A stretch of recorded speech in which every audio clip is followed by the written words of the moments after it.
यदि आप सरकारी पदाधिकारी हैं और सोशल मीडिया का यूज कर रहे हैं तो सेल्फ प्रमोशन के लिए आप नहीं कर सकते।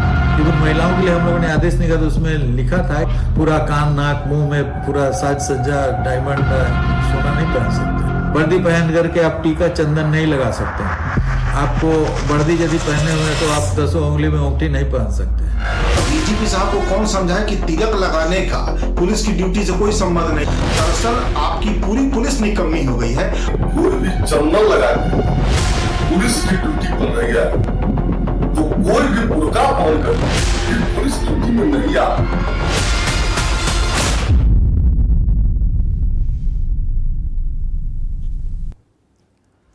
नमस्कार, मैं शेखर त्रिवेदी।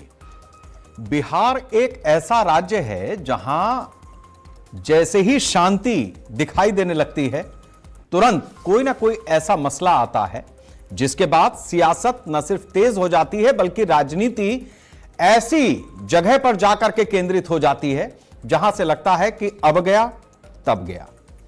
तो ये आयाराम गयाराम की स्थिति बहुत समय तक, लंबे समय तक बिहार की राजनीति में एक दूरी बनाए हुए थी, लेकिन अब ऐसा लगता है कि नए समीकरणों के साथ में कुछ नए आंकड़े और नए बवाल भी पैदा हो रहे हैं। बिहार में डीजीपी के बयान पर सियासी बवाल मचा हुआ है।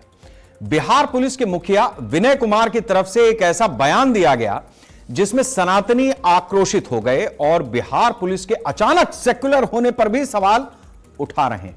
बिहार के डीजीपी विनय कुमार ने कहा कि ड्यूटी के दौरान किसी भी पुलिसकर्मी को तिलक, चंदन, अंगूठी वगैरह पहनने से बचना चाहिए। तिलक, टीका और चंदन लगाकर अगर लगा भी है तो उसे तुरंत हटा लीजिए। महिला पुलिसकर्मियों को लेकर भी डीजीपी साहब ने बयान दिया कि ऑन ड्यूटी ज्यादा मेकअप करना ठीक नहीं है। महिला पुलिसकर्मियों को साज सज्जा से बचना चाहिए। डीजीपी के बयान का सोशल मीडिया पर जबरदस्त विरोध हो रहा है और लोग अपने अपने तरह से सवाल पूछ रहे हैं। सनातन में गहरी आस्था रखने वाले कुछ लोग बिहार पुलिस के मुखिया से सवाल पूछ रहे हैं कि क्या टीका और चंदन लगाने से अपराधी बच जाता है? क्या टीका और चंदन लगाने से अपराधी के साथ रिश्ता कायम हो जाता है? इतना ही नहीं, लोग यह भी पूछ रहे हैं कि चंदन और टीका लगाने पर रोक तो लग गई है, लेकिन पुलिस विभाग में पहले भ्रष्टाचार पर लगाम कब कसेगी? बिहार में अभी कुछ दिनों पहले ही सत्ता परिवर्तन हुआ है। नीतीश कुमार की जगह सम्राट चौधरी ने बिहार के मुख्यमंत्री पद की शपथ ली है और अब डीजीपी की तरफ से इस तरह के बयान आने के बाद भाजपा के अंदर ही कुछ नेताओं ने डीजीपी के बयान को तुष्टीकरण वाला बताया है। सबसे खास बात तो यह है कि डीजीपी के बयान पर बिहार में एक तरह से एनडीए गठबंधन में दरार पड़ती भी दिखाई दे रही है। भाजपा के कुछ नेता बयान के विरोध में हैं, जबकि जनता दल यूनाइटेड के नेता डीजीपी के बयान का समर्थन कर रहे हैं। जेडीयू का कहना है कि डीजीपी का बयान बिहार पुलिस की धर्मनिरपेक्ष छवि और पुलिसिंग पर जोर देने के लिए सामने आया है। अब सवाल यह उठता है कि क्या बिहार में भाजपा और जेडीयू के बीच खींचतान शुरू हो गई? क्योंकि बिहार में नई सरकार बने अभी 2 सप्ताह होने को हैं, लेकिन अभी तक मंत्रिमंडल का विस्तार नहीं हुआ है। क्या बिहार में भाजपा और जनता दल यूनाइटेड में अभी तक मंत्रिमंडल में कौन सा विभाग किसके पास रहेगा, इसको लेकर अभी स्थिति स्पष्ट नहीं हो पाई है? या फिर गृह विभाग को लेकर पर्दे के पीछे कोई बड़ा सियासी गदर चल रहा है? क्योंकि इसके पहले बिहार में जब नीतीश सरकार थी, उस समय नीतीश सरकार में डिप्टी सीएम रहे सम्राट चौधरी के पास ही यह गृह विभाग था। तो क्या अब सरकार के नेतृत्व परिवर्तन होने पर जनता दल यूनाइटेड की तरफ से गृह मंत्रालय की डिमांड की जा रही है? क्या भाजपा गृह मंत्रालय देने के लिए तैयार नहीं है? क्या सम्राट चौधरी गृह विभाग को अपने पास ही रखना चाहते हैं, या फिर बिहार में नीतीश कुमार कोई नया दांव चलने वाले हैं? क्योंकि अगर भाजपा और जनता दल यूनाइटेड में सीटों की संख्या पर बात की जाए तो अंतर महज 4 सीटों का है। फिलहाल आज के मुद्दे पर कुछ बयान सुनते हैं और फिर इस पर चर्चा करेंगे। यदि आप सरकारी पदाधिकारी हैं और सोशल मीडिया का यूज कर रहे हैं तो सेल्फ प्रमोशन के लिए आप नहीं कर सकते। वर्दी पहन करके आप टीका चंदन नहीं लगा सकते हैं। यदि आप कहीं पे लगा दिए 1 सेकंड के लिए लगा करके उसको हटा दीजिए। यदि आप लगाना 1 सेकंड के लिए यदि है भी तो टीका चंदन नहीं लगा सकते हैं। आपको वर्दी यदि पहने हुए हैं तो आप 10 उंगली में अंगूठी नहीं पहन सकते। अलंकरण, किसी भी प्रकार का अलंकरण वर्जित है वर्दी के साथ। और डीजीपी साहब ने जो कहा, निश्चित रूप से वो अनुपालन की बात कही है। और खासकर जो प्रशासनिक पदाधिकारी हैं, जो प्रशासन में लोग हैं, उनके अंदर कोई इस तरह का सिंबॉलिक पहचान नहीं रहनी चाहिए जिससे कि न्याय व्यवस्था पर उसका कुछ प्रभाव दिखे। तिलक लगाने का पुलिस की ड्यूटी से कोई संबंध नहीं है। अपराधी तिलक देख के क्राइम नहीं करते, या पुलिस टीका लगाने में इतने व्यस्त नहीं रहते कि अपराध नहीं रोक पा रहे। दरअसल आपकी पूरी पुलिस निकम्मी हो गई है और आप खुद बड़े निकम्मे हो गए हैं। आप अपनी विफलता छुपाने के लिए तिलक मत लगाओ तो कलावा मत बांधो तो टोपी मत बांधो, इसका पुलिसिंग से क्या संबंध है? मानिए आप विफल हो गए, नहीं भी मानिएगा तो लोग यही कहेंगे कि आप बिहार के सर्वाधिक विफल डीजीपी रहे। पुलिस वाले लोग ड्यूटी को ड्यूटी की तरह निभाएं और जो नया निर्देश डीजीपी के द्वारा दिया गया है वह कहीं से भी अनुचित नजर नहीं आ रहा है। हाँ, डीजीपी को क्राइम कंट्रोल पर भी ध्यान देना चाहिए। डीजीपी महोदय ने कहा है कि कोई भी चंदन लगा के पुलिस की ड्यूटी पर नहीं आएगा तो कोई भी बुर्का पहन करके और मुंह छिला करके दाढ़ी रख करके भी पुलिस ड्यूटी में नहीं आएगा। यही लोकतंत्र का तकाजा है। तुष्टीकरण की नीति इस देश को बहुत बर्बाद कर दी है और अगर आगे ऐसा डीजीपी साहब की मंशा है तो यह कहीं से उचित नहीं है। सरकार इस पर संज्ञान ले। तो बिहार में जिस तरीके से बवाल मचा हुआ है उसी पर हम आज चर्चा करेंगे कि आखिर एक डीजीपी का बयान जिस तरीके से अपनी पुलिस फोर्स के लिए आता है, उसमें जिस तरीके का सियासी राजनीतिक छौंक लगता है, इसके बाद रेसिपी क्या तैयार होगी। बिहार में अभी तो जुम्मा 4 दिन बीते हैं जब सम्राट चौधरी ने शपथ ली है मुख्यमंत्री पद की। नीतीश कुमार दिल्ली आ गए हैं, दिल्ली से ही वो मार्गदर्शन कर रहे हैं।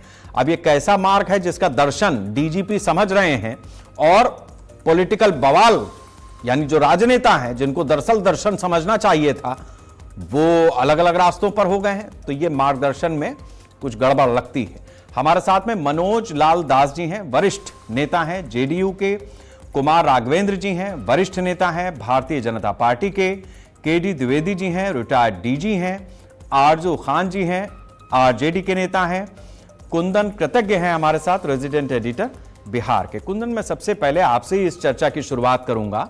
ग्राउंड पर रिपोर्ट क्या है? डीजीपी ने बयान ऐसे तो दिया नहीं होगा, कुछ तो देखा होगा उन्होंने, और जो देखा है वो ऐसा क्या देख लिया जिसके बाद उनको ये बात कहने की नौबत आ गई, और वो भी तब जब अभी हफ्ता 10 दिन पहले ही एक नया चीफ मिनिस्टर बिहार को मिला है, उसको मौका देना चाहिए था। अच्छा, बड़ी चीज यह है कि गृह विभाग पहले उन्हीं के पास था जो अब डिप्टी सीएम के पद पर थे, अब सीएम हो गए।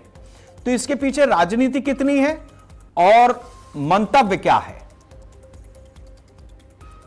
देखिए शेखर जी, इस पूरे मुद्दे को समझने की जरूरत है कि आखिर मसला है क्या।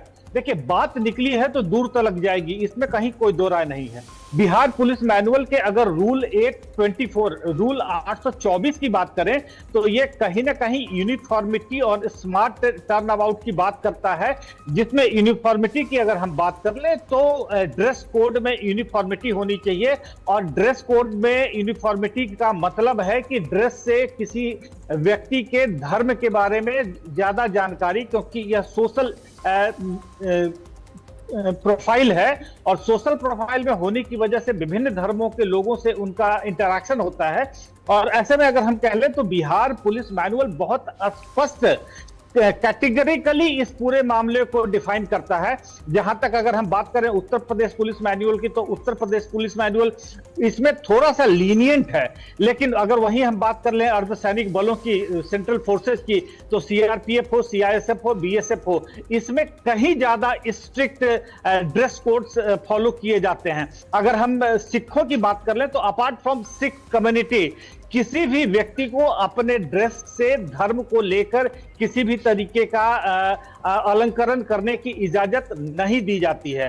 तो अगर जो विनय कुमार है, डीजी है बिहार के, उन्होंने एक फरमान जारी किया, फरमान कहीं ना कहीं रूल बुक के मुताबिक है, रूल बुक से हटकर वो कोई बात नहीं कर रहा है। लेकिन अब जाहिर सी बात है, जैसा मैंने आपको कहा शेखर जी, की बात निकली है तो दूर तक लग जाएगी। अब चंदन टीका टोपी से लेकर इन्होंने 10 अंगुलियों में अंगूठी की बात की है, सोशल मीडिया की बात की है, तो इन्होंने बहुत स्पष्ट रूप से पुलिस मैनुअल का हवाला देते हुए बातें अपनी रखी हैं। लेकिन अब सवाल यह है कि राजनीतिक दलों की मंशा क्या पूरी हो रही है विनय कुमार के इस स्टेटमेंट से?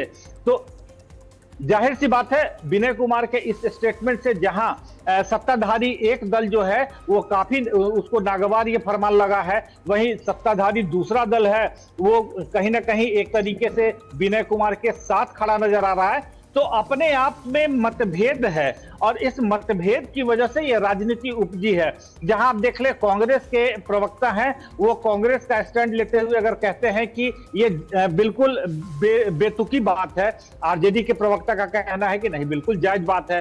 तो स्पष्टता कहीं नहीं है, क्लैरिटी शेखर जी कहीं नहीं है, लेकिन 824 rule book Bihar police manual बिल्कुल स्पष्ट तौर से यूनिफॉर्मिटी इन ड्रेस कोड की बात करता है। ठीक है, एक चीज मैं आपसे और जानना चाहूंगा, ये जो टीका लगाना या मेकअप लगाने की जो बात डीजीपी साहब की तरफ से कही गई है, इसमें एक तो ये कि जो यूपीएससी के थ्रू आ रहे हैं, यानी जो आईपीएस संवर्ग है, उसमें आप लोग चूंकि फील्ड में रहते हैं, तो क्या ऐसे अधिकारी आपको मिलते हैं जो टीका चंदन लगाए हो, या फिर उनके बाद वाले हैं जो बिहार पुलिस है उसमें ऐसे लोगों की बहुतायत है? और क्या टीका चंदन लगाए ही मिलते हैं या टोपी और दाढ़ी के साथ में भी मिलते हैं? देखिए शेखर जी, अगर टीका चंदन आम चीजों की बात कर ले तो जाहिर सी बात है कुछ ऐसे पहचान है जिस पहचान की वजह से वो शारीरिक वेशभूषा की बात कर लें या टीका चंदन टोपी की बात कर लें, मूंछों की बात कर लें, हालांकि सेंट्रल फोर्सेस की बात कर लें तो मूंछों नहीं, बिहार की बात कीजिए। अभी बिहार पुलिस की क्या स्थिति है ग्राउंड पे, आप क्या देखते हैं? देखिए, अभी तक इस मैनुअल का स्ट्रिक्टली कहीं भी पालन नहीं हो रहा है, ये बिल्कुल स्पष्ट सी बात है। आप थानों में चले जाइए, जिला पुलिस मुख्यालय में चले जाइए, और आपको बता दें, मैं नाम नहीं लूंगा उनका, बिहार के एक पुराने डीजीपी हैं, आप उनकी बातें सुन लीजिए, बातों से, उनके हाव भाव से, उनकी वेशभूषा से आप स्पष्ट रूप से कहेंगे कि डीजी होते हुए उन्होंने पुलिस मैनुअल का उल्लंघन किया है। तो बहुत ही एम्बिग्विटी है शेखर जी। स्पष्ट स्ट्रिक्टनेस लाने की बात अगर कोई कप्तान कर रहा है, कोई पुलिस का सूबे का मुखिया कर रहा है, तो कहीं कोई इसमें बुराई नहीं है। लेकिन अब अगर इस पर राजनीतिक चमकती है तो वो चमकाने के लिए फिर अब देखते हैं। चलिए, तो ठीक है, राजनीति कितनी चमकती है, कितना घिसा जाएगा ये मामला, इसके लिए हमारे साथ मेहमान तो हैं ही। हम सबसे पहले चलते हैं कुमार राघवेंद्र जी, भारतीय जनता पार्टी के वरिष्ठ नेता हैं। बताइए राघवेंद्र जी, क्या दिक्कत है? डीजीपी तो अपने महकमे को ठीक करना चाह रहे हैं, और कल तक सम्राट चौधरी के पास ही ये विभाग था, आज भी है बतौर सीएम। अभी डीजीपी का बयान ज्यादा चोट मार रहा है या पर्दे के पीछे जो खेल चल रहा है वहां से चोट ज्यादा आ रही है? आप सभी का हम हृदय से स्वागत करते हैं और आपको धन्यवाद देते हैं कि आपने इस निवेश में मुझे भाग लेने की इजाजत दी। जैसा कि ये माना जा रहा है कि डीजीपी साहब ने जो कदम उठाया उस पर क्या प्रतिक्रिया होनी चाहिए, ये बिल्कुल स्पष्ट है, कहीं कोई अंदर खाने की बात नहीं है। हम ये मानते हैं कि यदि पुलिसिंग अपने आप को कुछ दुरुस्त करना चाहता है, हर दिन अपने आप को परिष्कृत करना चाहता है, तो स्वागत योग्य कदम, परंतु इस बात का स्पष्ट भेद भी होना चाहिए। किसी एक वर्ग के लिए बात नहीं होनी चाहिए। कई थाना ऐसे हैं पटना में ही, आप पीरबहोर थाना को देख लीजिए, जहां सदियों से एक ही धर्म के लोग वहां के थाना अध्यक्ष बनते हैं। यदि करना है धर्मनिरपेक्षता की बात करनी है तो हर ओर होना चाहिए, केवल टीका चंदन टोपी इसी पर कलावा पर बात नहीं होनी चाहिए। बात होनी चाहिए कि पूरी तरीके से स्पष्ट हो।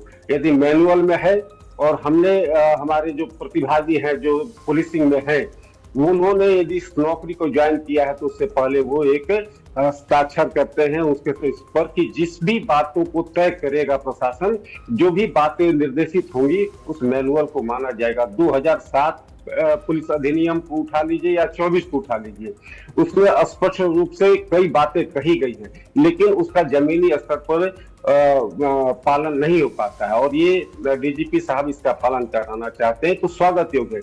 लेकिन किन किन शर्तों, किसी खास वर्ग को इशारा करके यदि वो कह रहे हैं तो ठीक नहीं है। हमारा ये मानना है कि पुलिसिंग में वर्दी से लेकर के टीका चंदन और उनके जो हमारी महिला पुलिसकर्मी हैं उनके सौंदर्य प्रदान की बात की जाती है, तो उस पर भी ध्यान दिया जाए कि कहां तक कौन सा ऐसा स्केल है जिस पर ये नापा जाएगा कि यहाँ तक आप सौंदर्य प्रसाधन का इस्तेमाल कर सकते हैं, इससे ज्यादा नहीं कर सकते। कोई स्केल बनाइए, तय करिए कि ये होना चाहिए, ये नहीं होना चाहिए, लेकिन सिर्फ इतना करना कि ज्यादा नहीं होगा, कम नहीं होगा, ये स्पष्ट बात नहीं है। ये आपको तय करना होगा कि कौन सा लकीर है जहां से हम ये तय कर सके कि सौंदर्य प्रसाधन का इस्तेमाल कहां तक करना है। क्या हम टीका चंदन थोड़ी देर के लिए लगा सकते हैं, ज्यादा देर के लिए नहीं लगा सकते, ये मेरी समझ में नहीं आता है। मुझे लगता है कि ये उनके पुलिस मैनुअल से ज्यादा उनका एक व्यक्तिगत विचार के रूप में है। यदि वो व्यक्तिगत विचार भी अच्छा, ये ठीक है, आपने बड़ी बात कही है। जो व्यक्तिगत विचार है, अगर ये व्यक्तिगत विचार है तो ये नीतीश कुमार के इस्तीफा देने के बाद क्यों प्रस्फुटित हो रहा है? पहले हो जाता। नहीं, ये अधिनियम तो 2007 में भी था, उस समय मुख्यमंत्री विनय जी का बयान नहीं था ना उस समय। 2024 में माननीय मुख्यमंत्री जी थे। डीजीपी का बयान तो अभी भी था ये बयान। वही बात मैं कहना चाहता हूं कि जिस तरीके से लॉ में कई एक्ट हैं, जो जिस केस में जिस एक्ट की जरूरत पड़ती है हम उसको प्रस्तुत कर देते हैं और उससे हम अपने हक में परिणाम चाहते हैं।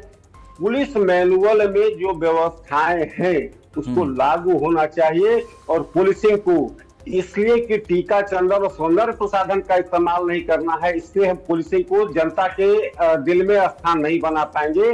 पुलिसिंग को दुरुस्त करने के लिए अन्य जो महत्वपूर्ण कदम है रोज आपको नए प्रयोग करने हैं, रोज वैज्ञानिक। ठीक है राघवेंद्र जी, हमने आपकी बात समझी। हम जरा मनोज जी के पास चलेंगे और समझेंगे कि जेडीयू इस मसले पर क्या चाह रही है, असली बात क्या है। क्योंकि जो बात आपने अभी कही कि मैनुअल में दिक्कत नहीं है, मैनुअल का पालन होना भी चाहिए, मतलब उसमें दिक्कत आपको भी नहीं है इस चर्चा में अभी जो आपने बताया उसके हिसाब से, लेकिन आपको डीजीपी साहब का जो बयान है, जो भाषा है, उस पर आपत्ति है कि उन्होंने जो सौंदर्य प्रसाधन की बात की, तिलक और चंदन की बात की, उसके साथ साथ वो कुछ और लाइनें जोड़ते या फिर एक कॉमन लाइन कहते, उसमें आपको आराम रहता, इतना बवाल ना होता। मनोज जी, क्या यही बात है कि भावना सही, भाषा गलत, या फिर कुछ और भी है? क्योंकि टेक्निकली तो गृह विभाग आपके पास आना चाहिए। जब नीतीश जी मुख्यमंत्री थे तब आप बीजेपी के पास था, अभी सम्राट चौधरी सीएम हो गए तो जेडीयू का हक बनता है कि वो गृह विभाग ले। है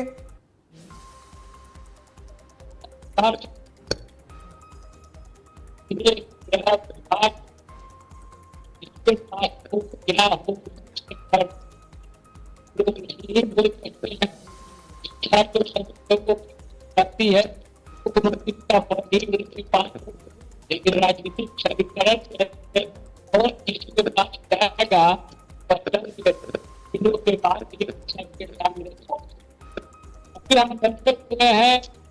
आज यहाँ के डीजीपी साहब की ज्ञान होगी और मुझे तो लगता है राजनीतिक दलों ठीक है मनोज जी, हमने आपकी थोड़ी सी बात समझी है, लेकिन कुछ तकनीकी वजहों से आपकी आवाज पूरी तरह ठीक आ नहीं रही है, तो हमारे साथी जरा उसको दुरुस्त करेंगे। तब तक मैं हो करके आता हूं आजू खान जी के पास, आरजेडी के नेता हैं। आजू खान साहब, ये जिस तरीके की बीजेपी और जेडीयू की सरकार में कानून व्यवस्था, पुलिसिंग की बात हो रही है, आरजेडी इसको किस तरीके से देख रही है? देखिए, सबसे बड़ी बात है कि सबसे पहले मैं जो को पैनलिस्ट हैं मैं उनका स्वागत करूंगा और सबको मेरा नमस्कार है। और ये जो आपने आरजू खान जो नेता लिखा है, मेरा डिग्नेशन जो है, मैं स्पोक पर्सन हूं, आप प्रवक्ता लिख सकते हैं इसको। चलिए हम आधिकारिक तौर पे अभी मैं सुधार प्रवक्ता देते हूं, हैं आप इसको। उसको प्रवक्ता जी, के जी। तौर पे लिख दीजिए। तो आपसे मेरी आर्ग्यूमेंट है, देखिए सबसे बड़ी चीज है कि इसका बयान सही तरीके से डीजीपी साहब ही देखे कि आखिर में उन्होंने कौन से अनुच्छेद का, जो संविधान के दायरे में आता है, पुलिसिया कार्रवाई के अंदर आता है, उस अनुच्छेद के हिसाब से कौन सा उन्होंने धारा लगाया है। आपके ऊपर चल भी रहा है 1061 जो सेक्शन है, उसके हिसाब से क्या क्या चीज, सिगरेट नहीं पी सकते, पान नहीं खा सकते वर्दी में। तो इन तमाम चीजों का जवाब वो देंगे। लेकिन सबसे बड़ा मसला ये है कि पुलिस इस तरीके के बयान देती है और उस पे जो सत्ता पक्ष के लोग हैं उन्हीं के अंदर दो धड़ा दिखता है, जबकि गृह मंत्रालय उन्हीं के पास है। तो कंट्रोल तो उन्हीं के अंदर में होना चाहिए ना।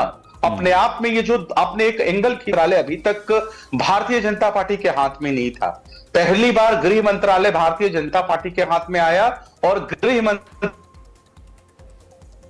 आने के बाद तुरंत में आया।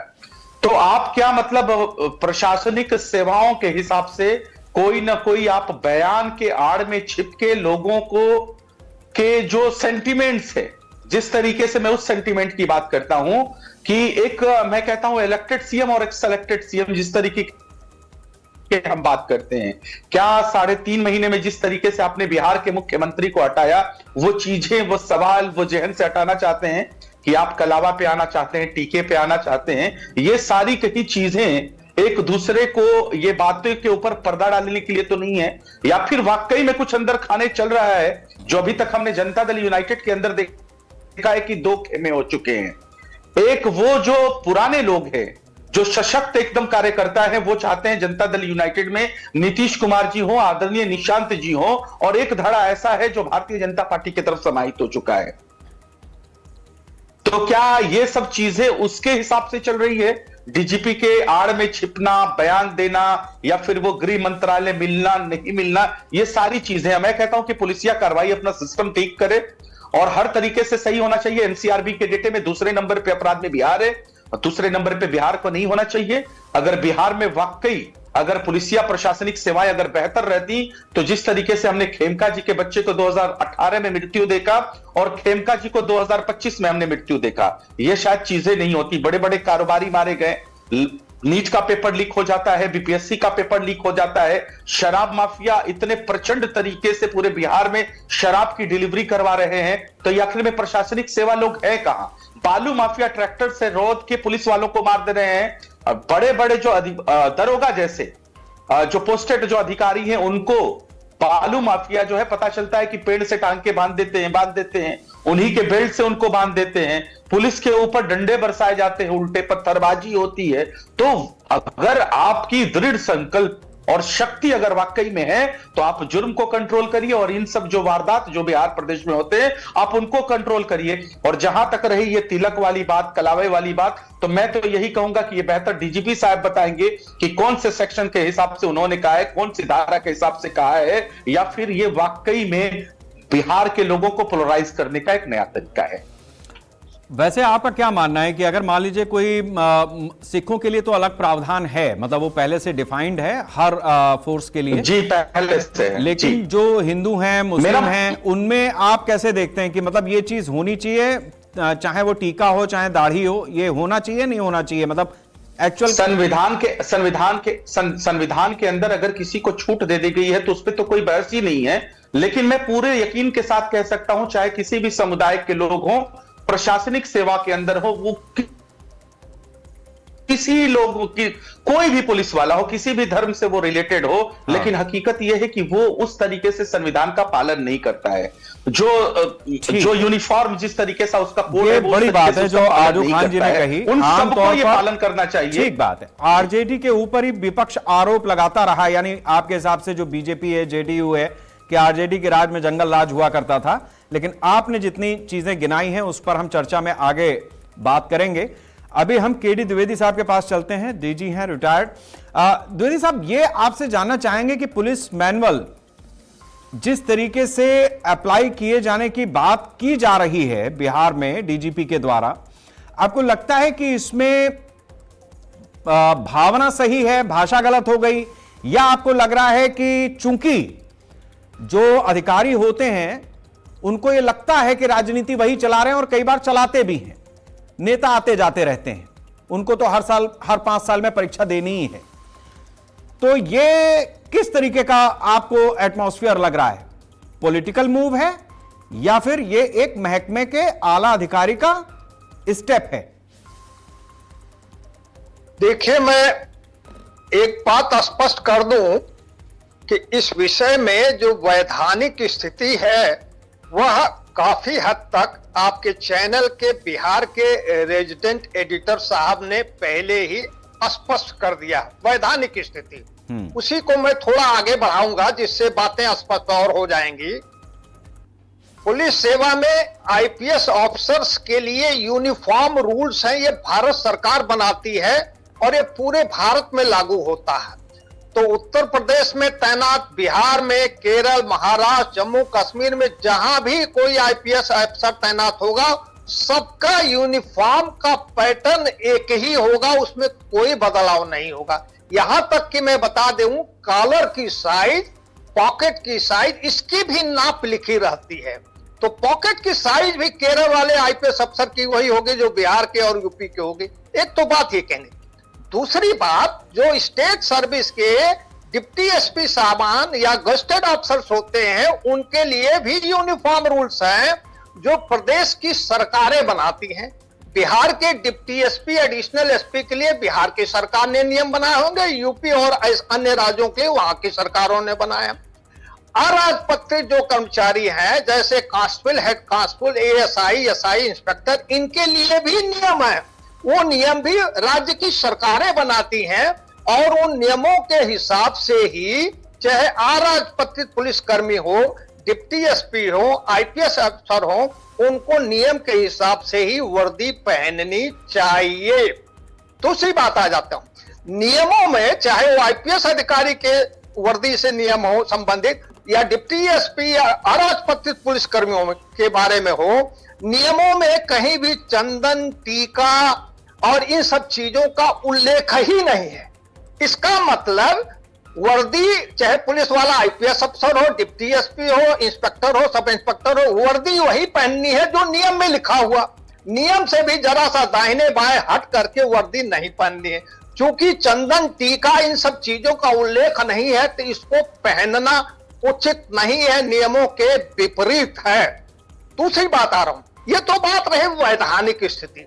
देखने में आता है यहां यूपी में भी है, बिहार में भी और कुछ और राज्यों में पिछले 8-10 वर्षों में धीरे धीरे नियमों के अनुपालन में थोड़ी शिथिलता हुई है। उस शिथिलता के कारण भी कोई अच्छे परिणाम नहीं निकलते हैं। सही बात है, पुलिसकर्मी को ना केवल अपनी ड्यूटी पर निष्पक्ष रहना चाहिए बल्कि निष्पक्ष दिखना भी चाहिए। ठीक है द्विवेदी जी, ये जो बात आपने कही है, मैं चाहता था कि जितनी जल्दी आप इस बात पर आ जाएं, उसी जगह से मैं इस चर्चा को आगे बढ़ाऊं।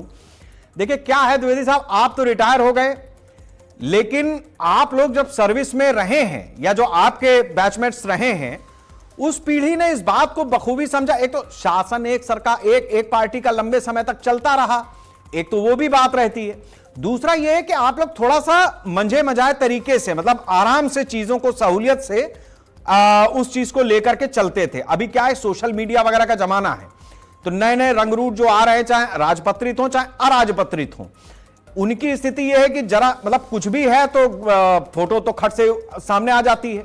तो एक समस्या तो यह भी है, सोशल मीडिया अपने आप में एक समस्या है। लेकिन उसके अलावा मेरा अपना यह मानना है कि जो काम आप लोग बड़ी सफाई से करते थे कि किसी सरकार में किसी मंत्री के, किसी मुख्यमंत्री के खास हो जाने का जो आपके पास हुनर था, ये जो नए नए आए हैं ये बड़ी जल्दी में हैं और उस चक्कर में कोई टीका लगा करके मुख्यमंत्री जी के सामने पहुंच जाएंगे, हमारे नंबर बढ़ जाएंगे। कहो कलावा बांध करके या कहीं मंदिर में गए हैं तो जूता उतार करके फिर इस मतलब अपने आप को किस तरीके से प्रूफ किया जाए, कैसे नंबर बढ़ाए जाएं। मुझे लगता है कि आप जैसे सीनियर अधिकारियों से जो रिटायर भी हो गए हो, तो कम से कम हुनर सीखना चाहिए। आज जो भर्ती हो रहे हैं, चाहे वो आईपीएस हो और चाहे अराजपत्रित हो, कर सब वही रहे नंबर बढ़ाने का काम। बिल्कुल सही कह रहे हैं, मैं आपसे 100% सहमत हूं। लेकिन यह चीज जो आप कह रहे हैं केवल बिहार में ही देखने को नहीं मिला है, यूपी में भी है, पंजाब में भी है, बिहार में भी है और राज्यों में भी है। ये होना नहीं चाहिए। अधिकारियों को अपने नियम कानून के हिसाब से ही काम करना चाहिए, चलना चाहिए, लेकिन जो जहां है वहीं अपना नंबर बढ़ाने के चक्कर में कुछ भी करने को तैयार है। एक जो विषय जिस पर चर्चा हो रही है, यह विषय बड़ा, मैं तो कानूनी बात पहले बता दिया, लेकिन विषय बड़ा संवेदनशील है, बहुत ही संवेदनशील है, जिसके कारण ये चर्चा हो रही, तमाम लोग अपनी अपनी प्रतिक्रिया दे रहे हैं। मुझे मालूम नहीं कि बिहार में गृह मंत्रालय इस समय माननीय मुख्यमंत्री जी के पास है या किसी और उन्हीं के पास है। अभी तो वही है, अभी वही है, सम्राट जी के पास है। संवेदनशील विषय पर जो आदेश जारी किए, मुझे ये भी नहीं मालूम कि डीजीपी साहब माननीय मुख्यमंत्री जी से इस विषय पर कभी चर्चा किए हैं या नहीं किए हैं, लेकिन एक बर्रैया का छत्ता इस तरीके से छेड़ दिए हैं जो कानूनी तौर पर तो सही है, लेकिन 10 पार्टियों के लोग अपने अपने हिसाब से इसकी व्याख्या कर रहे हैं। कानूनी तौर पर यह सही है। यही ये चीज जो आपने बताई है, इसी को लेकर के अब मैं आगे बढ़ता हूं, क्योंकि हम ये चीजें जानना चाहते थे कि इस तरीके की चीजें अंदाजा था, लेकिन बड़ी बखूबी आपने इस चीज को बड़ी सत्यता के साथ में इस चीज पर मुहर लगाई है। ये हमारे दर्शकों को भी पसंद आएगा। अब ये बताइए मनोज जी कि खेल तो नंबर बढ़ाने का है, इसमें तो मतलब ये बात थोड़ी थोड़ी समझ में आ रही है, हमें भी आ रही है और जनता को भी आ रही है। अभी दिक्कत क्या है? जेडीयू के पास जाना है या गृह विभाग, या बीजेपी रखे रहे, सम्राट चौधरी चलाते रहे, उसमें कोई दिक्कत नहीं है?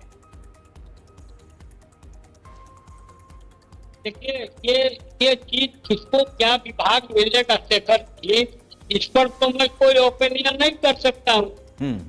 दूसरी बात, अरे आप राजनीति में हैं, राजनीति का खेल तो समझते हैं, कुछ इशारा कीजिए, बाकी जनता समझदार है, सब समझ लेंगे हम लोग। नहीं, जनता सब समझती है, जनता को कुछ समझाने की अब जरूरत है ही नहीं। हाँ। जनता तमाम राजनीतिक दलों से 10 कदम आगे है, इसीलिए जनता को अब हमें समझाने की भी जरूरत नहीं है।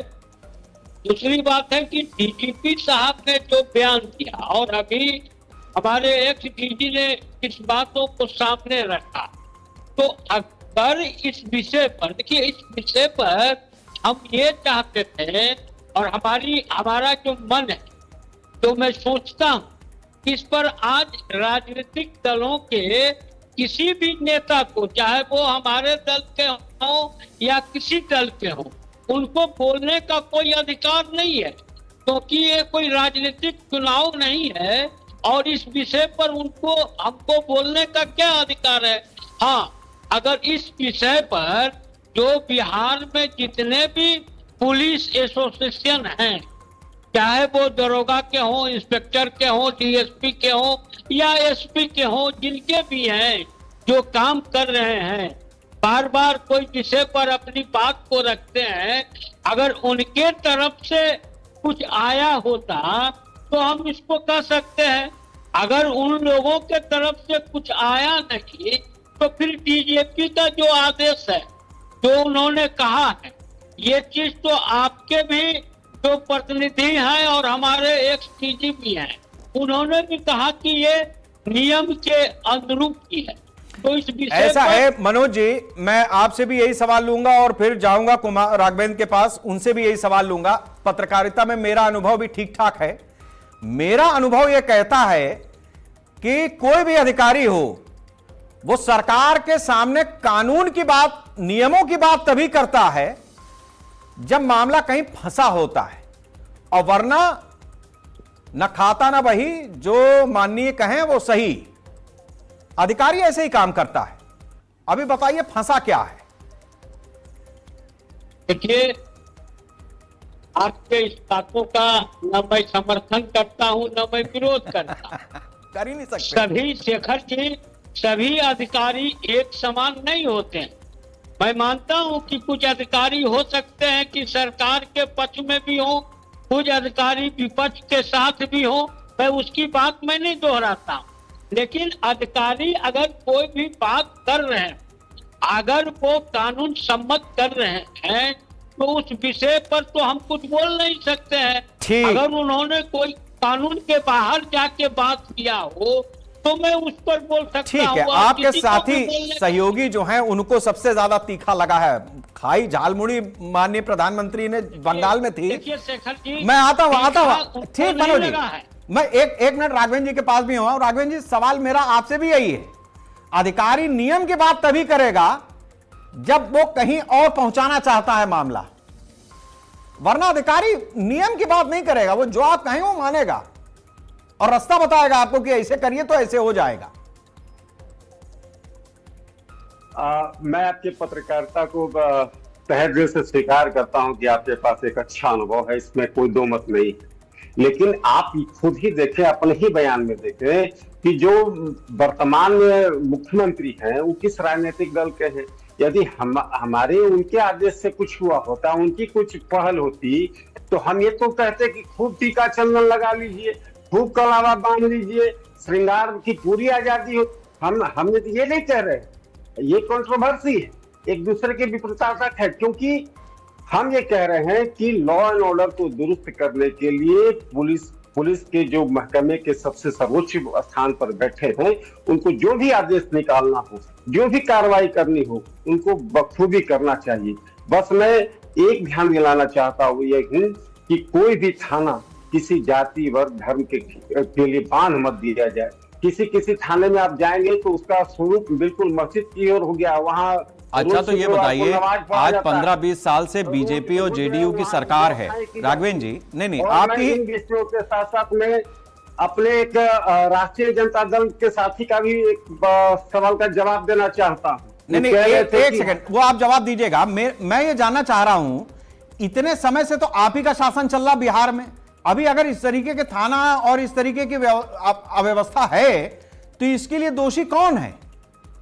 आप क्या नीतीश कुमार को दोषी बता रहे हैं, पूर्व सीएम को? दोषी होना, दोष कुछ काम नहीं हो रहा है तो इसके लिए कोई दोषी नहीं हो जाता है। हाँ। बस ये ध्यान आकर्षण की बात मैं कह रहा हूं।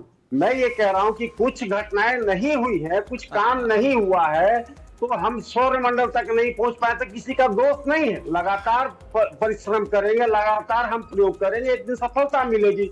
ये पुलिसिंग जो अपने आप को दुरुस्त करने के लिए कोई व्यवस्था लाना चाहता है तो उसका स्वागत योग्य कदम है, लेकिन स्पष्टता के साथ बिल्कुल संगत होना चाहिए, जिससे ठीक है राघवेंद्र जी, ये जो बात आपने कही है इसी जगह पर हम टिके रहते हैं और अभी आरजू जी के पास चलते हैं। आरजू जी का एक बढ़िया कमेंट लेते हैं, उसका कारण है, आप सुनिए, बड़ा दिलचस्प सवाल है ये, सभी को अच्छा लगेगा। आरजू जी, सम्राट चौधरी आज भारतीय जनता पार्टी की अगुवाई वाली बिहार में जेडीयू के साथ जो सरकार चल रही है उसके मुखिया हैं, लेकिन राजनीति का कहरा उन्होंने सीखा है लालू यादव से, और लालू यादव वही हैं जो जेल से भी बिहार चला लेते थे। अब ऐसा लगता है कि ट्रेनिंग में कुछ मामला गड़बड़ है, वरना सीएम नया बना हो और डीजीपी का ऐसा बयान आ जाए तो अभी मार्गदर्शन सम्राट चौधरी को किधर से लेना चाहिए, लालू यादव से या नीतीश कुमार से? बताइए, बिल्कुल दिल खोल के बताइए कि असली मार्गदर्शन कहां मिलेगा। वो मार्गदर्शन तो गुजरात से लेंगे, गुजरात से उनका मार्गदर्शन होगा और 2 गुजरातियों से लेंगे वो और चलाएंगे, जिसका कंट्रोल दिल्ली में है और रोबोट बिहार के अंदर है। तो गुजरात से मार्गदर्शन लेंगे, बिहार के अंदर गुजरात से मार्गदर्शन लेंगे, बिहार के मैं अंदर। साफ तौर पे बार बार कहने की कोशिश कर रहे हैं, और जो बार बार कहने की कोशिश कर रहे हैं जो हमारे साथी हैं भारतीय जनता पार्टी के, कि कुछ थानों के अंदर जो है एक ही समुदाय के लोग हैं। भाई, आप बिहार पुलिस को जो प्रशासनिक सेवा है उसको जातियों में क्यों बांटना चाहते हैं? और अगर आप जातियों के अंदर बांटना चाहते हैं तो मैं कहता हूं कि शासन सत्ता आपका है। मैं कहता हूं कि जो चीज डीजीपी साहब ने कहा वो किस संविधान के कौन से सेक्शन में आता है, कौन सी धारा के अंदर आता है, वो बेहतर तरीके से जानते हैं। और अगर उन्होंने कहा है तो इस चीज का जवाब भी वही देंगे। और यहां पे होनी चाहिए ट्रांसपेरेंसी, होनी चाहिए। लेकिन आप किसी जाति धर्म के ऊपर एक पुलिस संप्रदाय को आप नहीं छोड़ सकते, जो कि खुद पुलिस एक जाति है, वो सबके लिए है। जैसा कि डीजी साहब ने कहा ना कि उसको निष्पक्ष दिखना भी चाहिए। तो दिखना भी चाहिए, ये मैं मान के चलता हूं। और ये डीजीपी साहब के ऊपर, संविधान के ऊपर, और जो सोशल यूनिफॉर्म है उसके ऊपर, सोशल जस्टिस के ऊपर, एक पुलिसिया कार्रवाई के ऊपर छोड़ता हूं। और ये जो अंदर खाने की बातें, ये तो सच्चाई है एंकर साहब, एंकर महोदय, कि पहले गृह मंत्रालय जो था वो आदरणीय नीतीश कुमार के हाथों में था, तो वो मुख्यमंत्री थे। आज गृह मंत्रालय भारतीय जनता पार्टी के पास है, लेकिन भारतीय जनता पार्टी का मुख्यमंत्री भी है। तो कुछ ना कुछ तो चीजें चल रही है। कुछ लोग संतुष्ट हैं, कुछ लोग असंतुष्ट हैं। कहीं 6 से 8 महीने के बाद फिर सरकार आपको बदलती हुई ना नजर आए। नहीं, वो ठीक है, हम इसका अंदाजा लगा लेते हैं। जैसे अभी राघवेंद्र जी ने जब कहा कि कुछ काम तो नहीं हुआ, तो हम इसको जोड़ लेते हैं अपने हिसाब से कि कुछ तो बात रही होगी, कोई यूं ही। हाँ द्विवेदी जी, मैं ठीक कह रहा हूं ना? कुछ तो बात रही होगी, कोई यूं ही वफा और बेवफा दोनों नहीं होता। एक चीज मैं और कहना चाह रहा था कि ये जो बिहार के डीजीपी साहब का आदेश है, कानूनी तौर पर और मेरे निगाह में बिल्कुल सही आदेश है। हाँ। लेकिन इसमें अगर 1-2 चीजें और जोड़ देते तो ये काफी संतुलित हो जाता। जैसे देखने में आया है, ड्यूटी पर यूनिफॉर्म में एक अधिकारी कभी देखने में आता है, वो दूसरे अधिकारी को वालेकुम सलाम कहते हैं, जय हिंद करेंगे, वालेकुम सलाम बोलेंगे। तो ये भी नहीं होना चाहिए। सैंडल नहीं पहनना चाहिए, जूता पहनने का प्रावधान है। इन सब बातों को ध्यान में रखते तो ज्यादा अच्छा रहता। एक चीज और ये कहेंगे कि ये केवल आदेश दे देने से बात नहीं बनेगी। डीजी साहब को एक अलग से आदेश जारी करना चाहिए, मेरा मत है। सीनियर अफसरों के लिए, गस्टेड अफसरों के लिए कि आप स्वयं अनुशासित रहिए, अच्छी वर्दी पहनिए, आपकी स्वयं की वर्दी नियमों के हिसाब से हो, उसमें कोई जरा सा भी दाहिने बाएं घुमाव ना हो। और जब अधिकारी अच्छा पहनेंगे, अच्छा करेंगे, अनुशासित रहेंगे, तो नीचे वाली फोर्स उनका अनुसरण करती है, उनकी बात का सम्मान करती है। तो सीनियर अफसरों के लिए भी अलग से निर्देश जारी करने की आवश्यकता है। द्विवेदी जी, मैं एक बात कहना चाहूंगा, यह भी मेरा एक अनुभव है। देखिए, वर्दी का जो रौब होता है, वो कोई भी फोर्स हो, पुलिस हो सकती है, अर्धसैनिक बल, फौज, कुछ भी, लेकिन जब आप वर्दी में होते हैं तो इसका एक रौब होता है। और यह बात मैं किस अनुभव पे कह रहा हूं, जब मैं पढ़ता था तो मैंने एनसीसी ले रखी थी, तो कभी कभार हम लोग वर्दी में ही अपने घर तक चले जाते थे, समनी होता था, चले जाते थे। लेकिन जब सड़क पर चलते थे तो ऐसा लगता था जैसे धरती धंस रही है। जूता जब पड़ता था जमीन पे, धरती धंस रही है, ऐसा एहसास होता था। तो जो तो एग्जाम पास करके आया है, आईपीएस है या राजपत्रित भी है, कांस्टेबल भी है, तो भी उसकी वर्दी की एक खनक होती है, उसका एक रौब होता है। मैं ये नहीं समझ पा रहा हूं कि उस रौब के आगे ये टीका, ये वालेकुम सलाम या दाढ़ी रखना, यह आता कहां से है? ये क्यों आता है? क्यों तो आपने पहले कह दिया, मैं उससे सहमत भी हूं। क्यों तो आपने कह दिया, क्यों आता है वो उसको दोहराने की जरूरत नहीं है। लेकिन बात साफ है कि क्यों आता है, वो ऊपर के नेतृत्व को खुश करने के लिए ही आता है, जो नहीं होना चाहिए। जो धौंस की बात कह रहे हैं कि वो हनक होती है वर्दी की, बिल्कुल बात सही है। मैं केवल एक बात जोड़ना चाहूंगा कि हनक के साथ साथ अगर वर्दी के साथ सम्मान भी जुड़ जाए तो बात सोने में सुहागा, सोने में सुगंध, जो भी कहें वो हो जाती है। लेकिन ये जो सम्मान की बात आती है, खुद अधिकारी या पुलिस कर्मियों के आचरण, व्यवहार, जनता से मिलने का तरीका, शालीनता से बात करना, ड्यूटी पर सख्ती करना, अपने जो पीटी परेड है उनको नियमित रूप से करना, गरीबों को परेशान न करना या किसी को परेशान नहीं करना, न्याय संगत कार्रवाई करना, इससे सम्मान आता है। तो जब सम्मान जो है वो वर्दी की जो धमक है उससे जुड़ जाएगी तो प्रदेश पुलिस का काम ठीक बात है। जो बात द्विवेदी जी ने कही है, राघवेंद्र जी आप कुछ कहना भी चाह रहे थे। और दूसरा एक बड़ी चीज है, जब तक बिहार में आरजेडी का शासन रहा, जब जेडीयू मतलब एनडीए का जब शासन आया, तो आपने जंगल राज कह के ही उसको कोसा। आज भी आप उस दौर की याद दिलाते हैं। लेकिन डीजीपी का बयान यह बताता है अपनी तरह से, हम इसमें ना भी जाएं कि तिलक क्या है और दाढ़ी बड़ी है कि क्या है क्या नहीं है, लेकिन इतनी बात तो डीजीपी साहब के बयान से साफ है कि पुलिस महकमे में सब कुछ ठीक ठाक नहीं चल रहा है। और ये 4 दिन में नहीं हुआ है, ये पिछले एक डेढ़ दशक का फलसफा है, जब आज मौजूदा डीजीपी को यह बात खुलेआम कहनी पड़ी है अपने महकमे के लोगों के लिए, ऐसा क्यों हुआ? नेटवर्क प्रॉब्लम के कारण मैं पूरी बात आपकी सुन नहीं सका, लेकिन मैं समझता हूं कि आपने सवाल क्या किया होगा। पहली बात तो मैं ये कहना चाहता हूं कि आपने जो कहा कि पुलिस की जो पोशाक है, जो वर्दी है, वो हनक के साथ है, उससे थोड़ा सा परिष्कृत शब्द मेरे लिए ये रहेगा कि मैं ये कह सकूं कि पुलिस की वर्दी जिम्मेवारियों की वर्दी है। आप उनके आईपीएसओ के कंधे पर जब देखते हैं कि भारत के वो जो प्रतीक चिन्ह है वो उनके लगे रहते हैं, वो हनक के लिए नहीं है। एक बात, समाज में ऐसे कानून व्यवस्था को लागू करके समाज में सौहार्द को बनाए रखना उनकी जवाबदेही है। जो मजलूम है, जो वहां तक नहीं पहुंच पाते, उनको न्याय दिलाने का एक जरिया है। और ये भी मैं मानता हूं कि जो मुख्यमंत्री है, वो मुख्यमंत्री कोई भी रहे, उसकी जवाबदेही ये बनती है कि हम कानून व्यवस्था को इसी पुलिसिया व्यवस्था से हम उसको दुरुस्त रख पाए। और इसके लिए पुलिस अपने नए नए एक्सरसाइज को कह रही है। आदरणीय डीजीपी साहब ने भी अपनी बातों को कहा कि पुलिस हमेशा प्रैक्टिस में रहे, हमेशा अपने पीटी करे, हमेशा हमारे अपने अभ्यास में रहे, जिससे कि समाज में और बिहार के राज्य में एक कानून का राज्य स्थापित हो। राष्ट्रीय जनता दल जी के माननीय प्रवक्ता ने हमसे ये डिबेट में ये कहा कि माननीय मुख्यमंत्री जी को किन लोगों से मिलेगा प्रशिक्षण, और राष्ट्रीय जनता दल के आवाज घर से मिलेगा, या उन्होंने कहा कि नहीं गुजरात के 2 व्यक्ति से मिलेगा। माननीय मुख्यमंत्री जी जनमत से आए हुए लोग हैं। बिहार की जनता का जो आदेश होगा उस आदेश को मानना होगा। बिहार की जनता जो चाहेगी माननीय मुख्यमंत्री जी को इम्प्लीमेंट करना होगा। माननीय मुख्यमंत्री जी किसी की बात सुन करके नहीं आए हैं, ये जनतंत्र है और यहाँ जनता की आवाज को सुन करके माननीय मुख्यमंत्री जी अपना काम करेंगे। और जहां तक रही कानूनी व्यवस्था की बात, तो राष्ट्रीय जनता दल के लोग यदि ये बात कहते हैं कि आज कानून व्यवस्था में कहीं खोट है, तो उनको खुद के गिरबान में झांकने की जरूरत है। हमारे वो तो फिर पुराने में चले जाएंगे।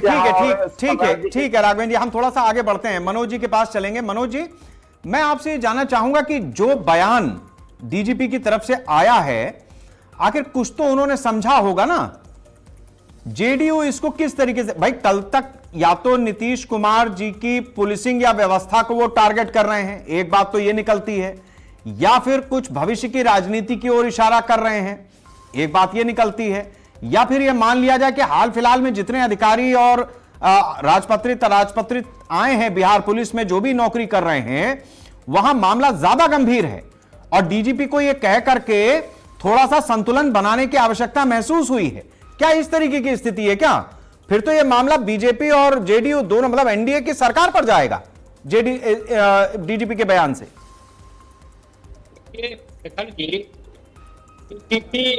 पूर्व में भी आप 2 दशक पूर्व पे भी देखेंगे ना, तो उस समय जो डीजीपी रहते थे तो कोई ना कोई नियम अपने पुलिस पदाधिकारियों के लिए बना दिया करते। अब अमल उस पर कितना होता था ये मैं नहीं कह सकता हूँ, लेकिन डीजीपी कहीं ना कहीं, कोई भी डीजीपी हो, वो अपने पुलिस फोर्स को, अपने जो उनके सिपाही हैं, दरोगा हैं, उनके लिए समय समय पर कोई ना कोई कारण दिखाते रहे, कोई ना कोई आदेश को जारी करते रहे। और अगर आज डीजीपी ने कोई आदेश जारी किया है तो ठीक है, उसकी कहीं हम आलोचना नहीं करते, और क्योंकि इसीलिए आलोचना उनकी हम नहीं कर सकते हैं कि वो कोई बाहर से लाकर शेखर जी कोई आदेश इसमें जारी नहीं किए हैं। हाँ, अभी जो द्विवेदी जी ने जो सवाल किया वो सवाल जायज है उनका, और उस पर भी नए अभी वर्तमान डीजीपी को अमल करनी चाहिए और अच्छी बात होती। हम भारत के लोग हैं, हम बिहार के लोग हैं, तो बिहार में सभी लोग, न हम हिंदू मानते हैं और न मुस्लिम मानते हैं, न सिख ईसाई।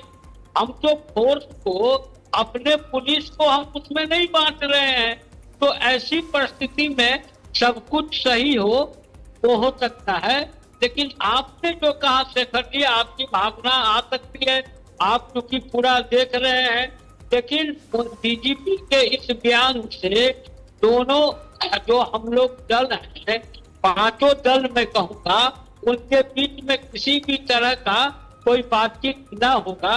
देखिए कानून बनता है, आप याद कर लीजिए जब TN शेषन चुनाव आयुक्त बने थे तभी लोगों ने चुनाव आयुक्त का नाम समझा था कि कोई चुनाव आयुक्त। वो ठीक है। ये मनोज जी जो बात आप कह रहे हैं ना, मतलब जब ऐसा है कि ये बात मान लो आज से महीना भर पहले कही होती डीजीपी साहब ने, तो इस पे हम सवाल ना करते, इस पे हम चर्चा भी ना करते। लेकिन अभी जुमा 4 दिन पहले, नहीं सुन लीजिए, सवाल सुन लीजिए, 4 दिन पहले सीएम बदला, अब उसके बाद बीजेपी और जेडीयू में सब कुछ ठीक ठाक है, ये हम तो मान रहे हैं, कर रहे हैं। लेकिन जब एक इतने बड़े अधिकारी का कोई इस तरीके का बयान आता है तो फिर ये सवाल उठता है कि भाई क्या गृह विभाग को लेकर के झगड़ा है या फिर ये संघर्ष की शुरुआत यहां से हो गई है। क्योंकि बीजेपी के तमाम नेताओं ने यह बात कही है आज दिन भर में कि भाई तिलक से क्या दिक्कत है, चंदन लगा देने से क्या होता है, बिहार को अपनी पुलिस महकमा उनको अपना ठीक करना चाहिए। मतलब बीजेपी के नेता भी ये बात कह रहे हैं कि पुलिस महकमे में सब कुछ ठीक ठाक नहीं है। अभी राघवेंद्र जी ने यह बात कही है कि कई थाने ऐसे हैं जिस पर काम करने की जरूरत है। बहुत अभी काम करने की जरूरत है, कोई एक आध काम करने की जरूरत नहीं है बिहार पुलिस। और ये लगातार काम करने की जरूरत रहेगी, आज भी रहेगी, या 5 वर्ष के बाद भी जब हम बिहार पुलिस की चर्चा करेंगे ना तो बहुत सारे कामों का होगा। डिजिटलाइजेशन है, कुछ नए है, कुछ ट्रेनिंग है, वो चलते रहेगा। मैं उसकी बात नहीं कर रहा हूँ। अब मैं ये कह रहा हूँ कि डीजीपी साहब ने आज जो बात कही है वह बात जो है, अगर जो पुलिस का जो मैनुअल है उसके खिलाफ अगर कही है तो उनका विरोध होना चाहिए। हमारा मकसद है कि जो हमारा मैनुअल है, जो हमारा संविधान है, संविधान के खिलाफ कोई बात होती है तो देखिए हम अनर्गल बात नहीं न कर सकते हैं। अभी हमारे राजद के साथी ने क्या कहा कि ये गुजरात के 2 लोगों को चुनेंगे ये मुख्यमंत्री, और इन्हीं के लोग ये कह रहे हैं कि बीजेपी के इच्छा अनुसार सम्राट चौधरी नहीं बने हैं। बीजेपी के अंदर बहुत तरह के इस पर विवाद चल रहे हैं। तो ऐसे परिस्थिति में तय है कि कहीं कोई गुजरात की बात नहीं चल रही है, बिहार की बात है। हम बिहार के नेताओं की बात करते हैं। तो अगर अब इनके नेता झूठ बोल रहे हैं कि ये झूठ बोल रहे हैं, ये तो मैं नहीं कह सकता। चलिए ठीक है, मैं इस चर्चा के आखिरी हिस्से में आ गया हूं। एक सवाल मैं राघवेंद्र जी से ले लेता हूं। राघवेंद्र जी, एज ए बीजेपी लीडर, चूंकि आप बीजेपी का पक्ष रख रहे हैं, बीजेपी के नेता हैं, प्रवक्ता हैं, मैं आपसे जानना चाहूंगा कि अभी जब डिप्टी सीएम थे सम्राट चौधरी तो गृह विभाग उन्हीं के पास था, आपका अनुभव क्या है? मतलब इससे पहले नहीं भी था, बीजेपी के पास नहीं भी था गृह विभाग बिहार में, तो अभी आपको क्या लग रहा है? सम्राट चौधरी जब गृह मंत्रालय इनके पास आया बिहार का, तो उसके बाद कुछ परिवर्तन वगैरह अच्छे आप देख पा रहे हैं, या आपको लगता है कि अगर ये जेडीयू के पास चला भी जाए तो ठीक है, मतलब कोई उसमें दिक्कत नहीं है, बीजेपी के पास रहे, जेडीयू के पास रहे, इससे क्या दिक्कत है? कुछ नहीं, मतलब आपका क्या इस पे मंतव्य है? देखिए, पूर्व के वक्ता हमारे जदयू के बड़े भाई ने कहा है कि किसी के पास भी कोई भी विभाग हो वो बेहतर होना चाहिए। माननीय नीतीश कुमार जी के नेतृत्व में ये सरकारें चली है और उन्होंने सुशासन को स्थापित करके दिखाया है, कानून का राज स्थापित करके दिखाया है। वो अब खुद के उनके पास गृह मंत्रालय था तो भी बहुत बेहतर व्यवस्थाएं हुई। उन्हीं के आदेश से, किसी और के आदेश से नहीं, उन्हीं के आदेश से सम्राट चौधरी जी के पास गया। उन्होंने ही अपना, चूंकि वो मुख्यमंत्री थे और उन्होंने ही निर्देशित किया कि अब सम्राट संभालेंगे, तो सम्राट चौधरी जी ने संभाला है। चलिए ठीक है राघवेंद्र जी, मैं 30 सेकंड द्विवेदी जी को भी दे दूं, बिल्कुल आखिरी के 30 सेकंड है। द्विवेदी जी प्लीज 30 सेकंड में अपनी बात रख दीजिए। हाँ, मैं अनुभव के आधार पर यह कह रहा हूं कि बिहार के मौजूदा माननीय मुख्यमंत्री जी बिहार राज्य की कानून व्यवस्था की जो जैसे भी स्थिति है उसको और बेहतर बनाने के लिए कई निर्देश डीजीपी को दिए होंगे और उन निर्देशों का पालन डीजीपी कराएंगे। वर्दी वाली बात ये पहला निर्देश होगा, कुछ और भी निर्देश दिए होंगे, उनको धीरे धीरे वो पालन कराएंगे जो भविष्य में दिखाई पड़ेगा अगले 10-15 चलिए दिनों ठीक में। है, बहुत बहुत मेरा शुक्रिया यही द्विवेदी अनुभव है। जी हमारे साथ जुड़ने के लिए। बहुत बहुत शुक्रिया आरजू जी आपका भी, कुमार राघवेन जी आपका भी बहुत बहुत शुक्रिया, मनोज लाल जी आपका भी बहुत बहुत शुक्रिया हमारे साथ इस चर्चा में शामिल होने के लिए। यह बात ठीक है कि धुआं वहीं उठता है जहां आग लगी होती है। अब आग लगी है तो धुआं दिख रहा है, बयान के पीछे की सच्चाई हमने टटोलने की कोशिश की 1 घंटे भर में। जनता समझदार है, वो बहुत कुछ समझ भी रही होगी। लेकिन एक बड़ी चीज है, नीतीश कुमार की जो पर्सनालिटी थी, जिस तरीके का उनका व्यक्तित्व था, उसमें उनको रमजान के महीने में रोजा इफ्तार की पार्टी में भी जाते देखा है और मंदिर जाते भी देखा है, गुरुद्वारे जाते भी देखा है। अभी सम्राट चौधरी भारतीय जनता पार्टी की रिजीम में जो मुख्यमंत्री हैं, जिस तरीके का उनका तेवर है, जिस तरीके की उनकी पर्सनैलिटी है, खुद भी टीका लगाते हैं, खुद भी एक अपना आभा मंडल बना करके रखते हैं। उनकी आइडेंटिटी, उनका चेहरा देख करके समझ में आती है कि वो किस जाति, धर्म, वर्ण विशेष से बिलोंग करते हैं। तो उस लिहाज से अगर हम ये देखें और अधिकारियों की जो पृष्ठभूमि रही है उसके आधार पर, जो उनका इतिहास रहा है उसके आधार पर, कहीं ऐसा ना हो कि नए मुख्यमंत्री चूंकि टीका लगाते हैं इसलिए बिहार की पुलिस महकमा अपने आप टीका वीका लगा करके, चंदन वंदन लगा करके ड्यूटी पे जाना शुरू कर दे कि नंबर बढ़ेंगे। तो यह बात इस चर्चा में आई है, नंबर बढ़ाने पे मत जाओ। आदेश कई दिए गए हैं डीजीपी साहब को मुख्यमंत्री की तरफ से, मंत्रालय किसी के भी पास रहेगा, लेकिन बिहार अपनी तरह से आगे बढ़ेगा, उसमें कहीं कोई कॉम्प्रोमाइज नहीं होगा। बेहतर होगा कि इशारे को समझ ले बिहार का पुलिस महकमा और सब कुछ वैसा ही करने लगे जो पुलिस मैनुअल के हिसाब से सही है।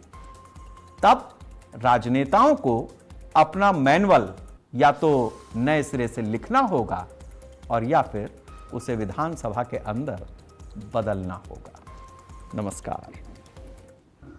यदि आप सरकारी पदाधिकारी हैं और सोशल मीडिया का यूज कर रहे हैं तो सेल्फ प्रमोशन के लिए आप नहीं कर सकते। इवन महिलाओं के लिए हम लोगों ने आदेश निकाला तो उसमें लिखा था पूरा कान, नाक, मुंह में पूरा साज सज्जा, डायमंड, सोना नहीं पहन सकते। वर्दी पहन करके आप टीका चंदन नहीं लगा सकते।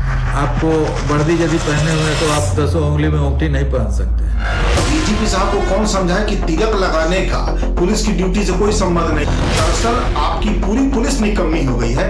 कोई भी चंदन लगा के पुलिस की ड्यूटी पर नहीं आया तो कोई भी बुर्का पहन कर पुलिस ड्यूटी में नहीं आया